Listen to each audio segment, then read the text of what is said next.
Hi, there's probably a gap in the video. I have been giving you guys an earring tutorial and it hasn't been recording the whole time.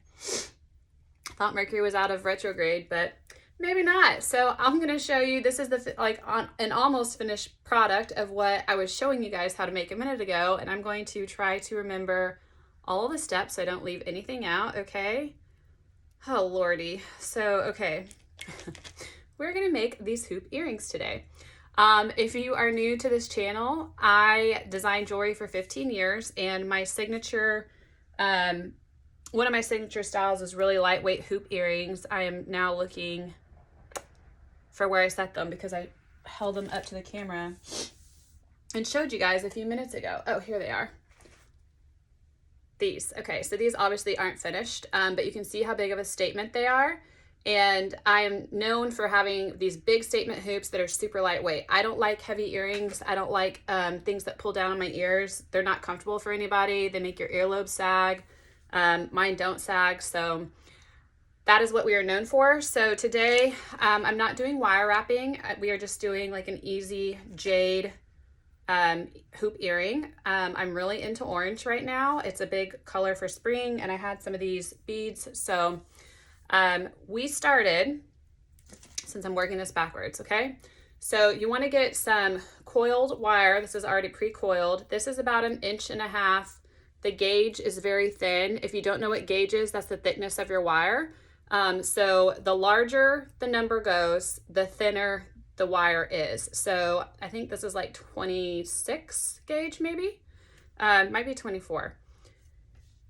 I will find out and I will throw a link at the bottom for all the supplies that I've used today if you guys don't know where to get it.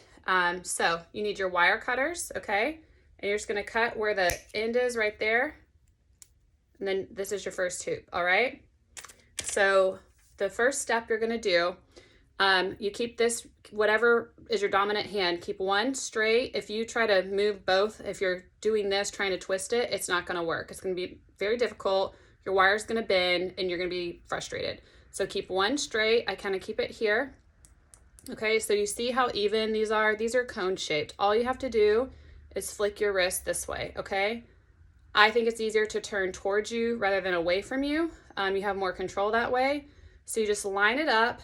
So look, watch my wrist. It goes back this way. And this might feel a little weird at first, but you'll get used to it. And then you just turn it, you hold that so you can't see, but I turned it in. I didn't move this. So this finger is using this finger as like a secure back. Okay, so there, that's closed off. That's finished. Okay, so there's one hoop. And then you take your beads. I'm going to show you a beading hack in a second. And then you kind of go all the way around to the edge, whatever you want to do. Then you turn it. See how I'm using this finger again just as a base, and you turn it towards. Okay, so now I've got the base of my hoop. Okay. All right, so we're gonna do this other one since it didn't record the first time. So on here, a hack. After you get enough like empty string, if you're pulling beads off, do this, you pinch like that, and you just pull the string out, and then you can load more. And you stick it on, see how fast those 4 just went versus you can do one at a time. Where's the freaking hole? There it is. Okay, so you can do one at a time. It just takes a little bit longer. And I'm used to, when I did this, I eventually had to quit making my own jewelry because the brand got so big. It was called Mad Jewels. But it was so big that I couldn't meet the demand by myself. And at the time, several people that worked for me, I would teach, they'd come work for me and help me. And then they'd go off and take all my skills and start their own brand. Which is fine, but it's not fine when you do it from a point of deception. I would have rather been told up front, like, hey, I want to learn, I want to start my own brand, and it would have been a totally different opportunity for me to teach them. So I had a hard time internally with hiring people because they would steal my ideas and take all my knowledge and then try to go capitalize on it. So anyway, okay, so we are almost done with this. Also, before I threw my jewelry brand to the wind a few years ago and kind of just shut it down, I took my website down, sold all my old inventory. I did do an in-person jewelry design class and I really enjoyed it. I like sharing my passion and teaching, so I'm doing this on YouTube for free, and I'm probably going to have a few other lessons and stuff that I'm eventually going to develop into a course because it's fun, and I'm going to make sure that it's affordable. So if this is something that's more like a hobby for you and you don't want to do it like full-time, you can still pay for it, take the course. I'll do these videos, show you everything, and it's a good time, okay? All right, so we're going to close this one off again. Keep this here. Okay, so this wire's up against there, and then you just take this and you turn it in, okay? Sorry, it's a little tricky to show you guys, and then you pull it out. See, look how easy, so simple. All right, so to finish these, you need jump rings. If you don't know what a jump ring is, it is this tiny little gold ring.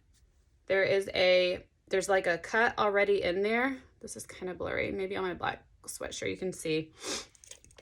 All right, so for these, I use, these are flathead pliers.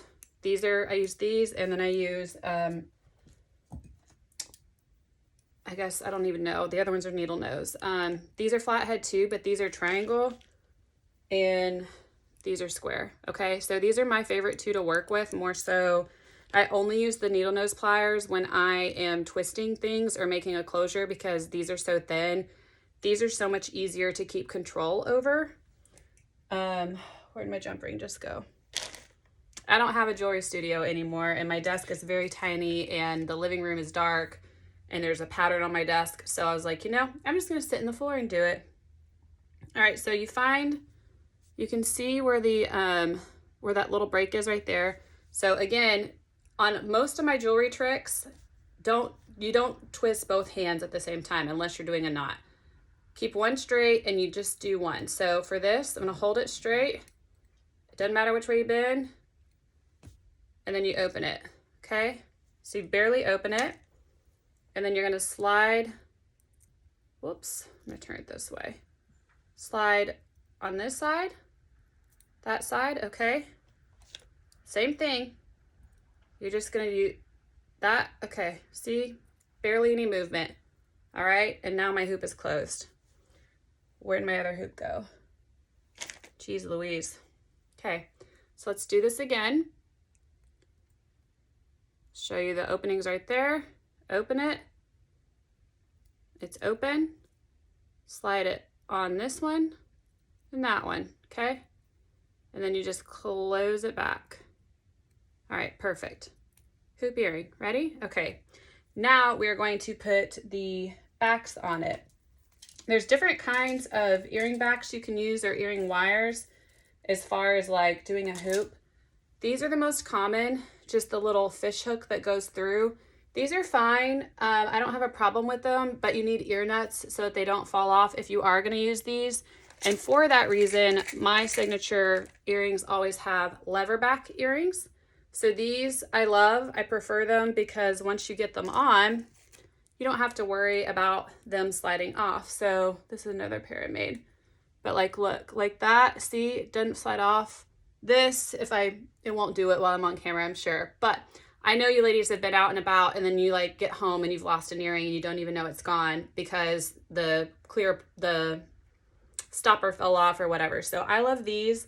They stay on until you literally open them and take them off, okay? So those are my preference.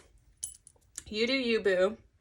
But, okay, so these, again, these are kind of like the jump rings on the clasp right here. There's a little, sorry, this is like doing this in a mirror. There's a little break, so you just slightly open it. This is very blurry. Y'all can barely see that, okay? And then you just slide this on. I did not open that enough. So you grip it, barely do that, slide it on, close it back. There's your earring, okay? Look how easy that was. All right, black and orange Halloween over here in February on Groundhog Day, which is my grandmother's birthday. She's in heaven, but no surprise to me that I decided today's the day I'm gonna film this and record it. So, again, open it like that, slide that little baby on, and close it up. Okay. All right. So seriously, how easy was that? Had I not been showing you your tips and doing all this, I probably would have been able to crank these out in like 3 minutes. Very cute, very pretty. They're fun. They're festive. If you want to add other beads, you can do any patterns you want with any types of beads. I just did this for solid color for teaching purposes. You can add charms, like you could put a charm right here if you wanted to in the middle. You can put charms on the bottom. Like, you can get really creative with a basic hoop. I just love these. They're simple, they're easy. And now we have a pair of earrings, and I will post a link if you want to buy these for sale on my website below. If you liked this, please comment, like it, subscribe, send it to all your friends. Really helps me out, and I love knowing that somebody else is enjoying being passionate about designing jewelry just like I am. So, all right, see you in the next episode of whatever I decide to put on my YouTube channel next time. Cheers.